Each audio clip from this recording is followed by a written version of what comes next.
ചെങ്ങളെന്താട്ടി അവിടെ തന്നെ കുത്തിയിരുന്നു. എഴുന്നേറ്റ് നിന്നൂരെന്താട്ടി കുറച്ചാൾ അവിടെ ഇരുന്നു.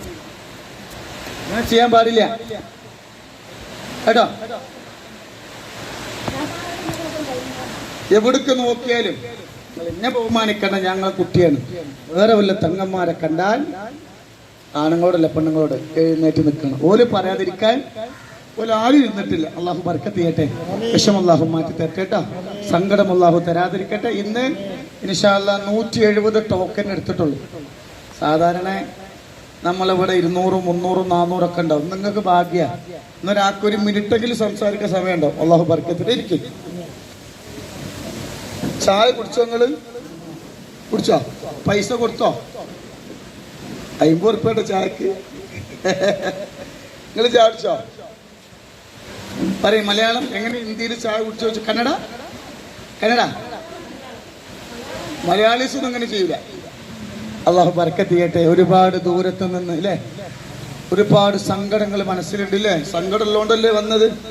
അല്ലെങ്കിൽ ഈ പെരുമഴയത്ത് നിങ്ങൾ വരുമോ? ഒരുപാട് സങ്കടങ്ങളുണ്ട്, വിഷമങ്ങളുണ്ട്, ജീവിതത്തിൽ സമാധാനമില്ല അല്ലേ, എന്നും പ്രയാസങ്ങളാണ്. അല്ലാഹു സുബ്ഹാനഹു വ തആല ഇവിടെ വന്നവർക്കൊക്കെ അല്ലാഹു ഖൈറും ബറക്കത്തും അല്ലാഹു പ്രദാനം ചെയ്യട്ടെ കേട്ടോ. ഇൻഷാ അല്ലാഹ് ഞാൻ ഇന്നലെ മിനിഞ്ഞാന്ന് ഞാൻ ഉണ്ടായിരുന്നത് കൊടക്കാടായിരുന്നു. 4 ദിവസം മുമ്പ്. മിനിഞ്ഞാന്ന് ഉണ്ടായിരുന്നത് ഷാർജ, ഇന്നലെ മദീന, ഇന്ന് കൊടക്കാട്. നമ്മളെ ജീവിതമാണത്. ഒഴിവ് ഉറങ്ങിയിട്ടില്ല. ഉറങ്ങിയത് ഫ്ലൈറ്റ് നമുക്ക് ഡയറക്റ്റ് ഫ്ലൈറ്റ് കിട്ടിയില്ല. അപ്പൊ മദീനത്തുനിന്ന് 12 മണിക്ക് ഇന്നലെ മദീനത്ത് എയർപോർട്ടിലെത്തി. 12 മണിക്ക് ഉച്ചക്ക്. അവിടുന്ന് 4 മണിക്കാണ് എന്ത് ചെയ്യുന്നത് ഫ്ലൈറ്റ്. എവിടേക്ക്? ഷാർജയ്ക്ക്. ഷാർജയിൽ അവിടുത്തെ സമയം 7 മണിക്ക് ഷാർജയിൽ വന്നിറങ്ങി. 4 മണിക്കൂർ ഷാർജയിൽ വെയിറ്റ് ചെയ്തു. എന്നിട്ടാണ് വന്നത്. ഉറങ്ങിയിട്ടില്ല. സാറില്ല, നിങ്ങളെ വിഷമം തീർന്നാൽ മതി, ഇന്നത്തിന് എനിക്ക് ഉറക്കം കിട്ടും. നിങ്ങളാണ് എൻ്റെ ഏറ്റവും വലിയ മുതൽ. അല്ലാഹു സുബ്ഹാനഹു വ തആല ഈ പെരുമഴയത്ത് സ്നേഹവാത്സല്യത്തോടെ തൻ്റെ മകനെ കാണാൻ വന്ന ഉമ്മമാരാണ്, പെങ്ങന്മാരാണ്. അള്ളാഹു നിങ്ങളെ സങ്കടം അള്ളാഹു മാറ്റി തരട്ടെ. സങ്കടങ്ങൾ ഒരുപാടുണ്ട് ഇല്ലേ. അല്ലേ ഇപ്പം ഇങ്ങോട്ട് വരുമോ? ഇല്ലേ. ഞങ്ങളെ കൊടക്കാടിന്റെ മുറ്റത്ത് ഞങ്ങൾ പോയാൽ ഞങ്ങളെ സങ്കടത്തിന് പരിഹാരം ഉണ്ടാവും അല്ലേ എന്ന വിശ്വാസത്തോടെ വന്നതാണ്. അള്ളാഹു വെറുതെയാക്കാതിരിക്കട്ടെ. അപ്പൊ ഇൻഷാ അല്ലാഹ് എൻ്റെ കൂടെ 3 ഫാത്തിഹ ഓതണം കേട്ടോ. ആ 3 ഫാത്തിഹ ഓതുമ്പോഴും ആ ഭക്ഷണത്തിൽ നിങ്ങൾ ഊതണം. നമ്മളൊക്കെ രോഗികളാ അല്ലെ. ആർക്കൊക്കെ രോഗമില്ലാത്തൊരെന്ന് എന്തില്ല? ഇല്ല, ദുനിയാവിലില്ല. ഒത്തിരി ആളുകൾ രോഗം കൊണ്ട് കഷ്ടപ്പെടുന്നുണ്ട്. അല്ലാഹു സുബ്ഹാനഹു വ തആല മരുന്ന് കുടിച്ചിട്ട് മാറാത്ത രോഗം അല്ലാഹു തരാതിരിക്കട്ടെ. അപ്പോഴും ദ്വാരിക്കണം അല്ലാഹുവിനോട്. ഒരു കുഞ്ഞു പെങ്ങള് എൻ്റെ അടുത്ത് വന്നിട്ട് പറഞ്ഞു, 2 പിഞ്ചു മക്കളുണ്ട്. ഒരു കുട്ടിനെ ഒക്കത്തെ വെച്ചിക്കണം. ഒരു പൈത കുട്ടിനടുത്തിനോട് പറഞ്ഞു, തങ്ങളിപ്പാ നിങ്ങൾ ദ്വാരിക്കണം എനിക്ക് മരിക്കാതിരിക്കാൻ. അങ്ങനെ എപ്പോഴും തമാശ പറഞ്ഞ ആളുകൾക്ക് അറിയാലോ. ഇപ്പം അടുത്ത് മരിച്ചൊന്നുമില്ലായിരുന്നു. എന്നോട് പറഞ്ഞു എൻ്റെ ബ്രസ്റ്റിന് ക്യാൻസറാ. 2 ആഴ്ച ഒരു കുഴപ്പമില്ല. ഞാനും എൻ്റെ ഭർത്താക്കും നല്ല മക്കളൊക്കെ നല്ല സന്തോഷത്തോടെ പോയതാ. ഒരു ചെറിയ മുഴ കണ്ടു. ഒന്ന് ഡോക്ടർ വെറുതെ കാണിച്ചതാ. കുത്തിയെടുത്ത് ടെസ്റ്റ് ചെയ്തപ്പോ ക്യാൻസറാ.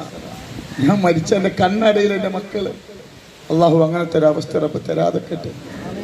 ഇപ്പോൾ നിങ്ങൾ ദ്വാരിക്കണം.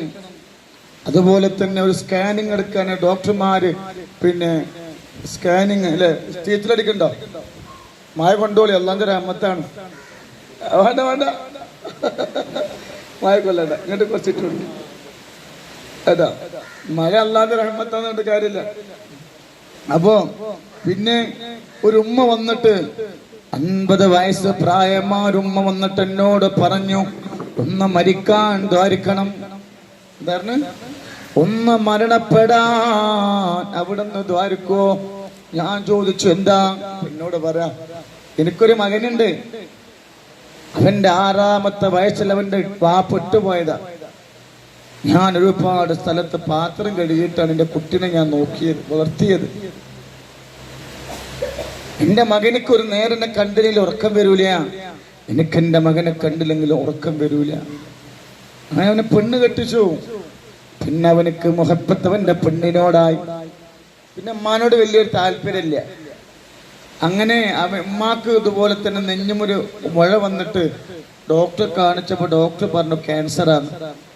അത് സാറല്ലേ ഡോക്ടറെ, അതിൻ്റെ മകൻ എത്ര പൈസ കൊടുത്തിട്ട് വേണമെങ്കിലും എന്ത് ചെയ്യും, ചെലവാക്കി മാറ്റിത്തരുന്ന. അങ്ങനെ ഒരുപാട് പ്രതീക്ഷയോടെ മകന്റെ അടുത്ത് വന്നിട്ട് പറഞ്ഞു, മോനെ നിന്റെ ഉമ്മാക്ക് ക്യാൻസറാടാ. മോൻ പരത്രങ്ങൾ മരിച്ചു പോയിക്കോട്ടെ, അല്ലാഹു കാക്കട്ടെ.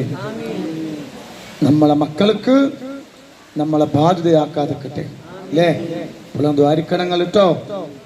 നമ്മളെ മക്കൾക്ക്, നമ്മളെ ഭാര്യമാർക്ക്, നമ്മളെ ഭർത്താക്ക് നമുക്കൊരു രോഗം വന്നാൽ അല്ലേ നമ്മളെ നോക്കണം അല്ലേ. എൻ്റെ മിനിയാന്നൊരു ഉമ്മ വിളിച്ചിട്ട് പറഞ്ഞു, തങ്ങളുട്ടി എത്തിയ മക്കളെ കെട്ടിക്കണുണ്ട്. തങ്ങളെ കുട്ടി ഒരുപാട് എത്തിയ മക്കൾക്ക് വീട് വെച്ച് കൊടുക്കുന്നുണ്ട്, ഒരുപാട് നന്മകൾ നിങ്ങൾ ചെയ്യുന്നുണ്ട്. ഒരു കാര്യം കൂടി നിങ്ങൾ ചെയ്യണം. ഇതെന്താ ചോദിച്ചു, നിങ്ങൾ കുറച്ച് ഉമ്മമാരെ നോക്കാൻ ഒരു വഴി ഉണ്ടാക്കണം. എൻ്റെ വീട്ടിൽ 2 ആൺകുട്ടികളുണ്ട്. 2 പേരും നല്ലോണം കല്ല് കുടിക്കും.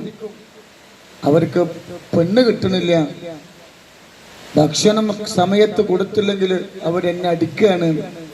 എനിക്ക് ഇവിടുന്ന് ഇറങ്ങിപ്പോണം, തങ്ങളെ എവിടുക്കാ പോവുക, നിങ്ങൾ എന്നെ നോക്കണം എന്നൊരു ഉമ്മ വിളിച്ച് പറയാ. അള്ളാഹു നമ്മളെ മക്കൾക്ക് നല്ല ബുദ്ധി അള്ളാഹ് കൊടുക്കട്ടെ. എന്താ നമ്മൾ ചെയ്യുക ആലോചിച്ചു. അപ്പൊ അതുകൊണ്ട് അള്ളാഹു അല്ലേ, അള്ളാഹു നമ്മളൊക്കെ കാത്തു രക്ഷിക്കട്ടെ.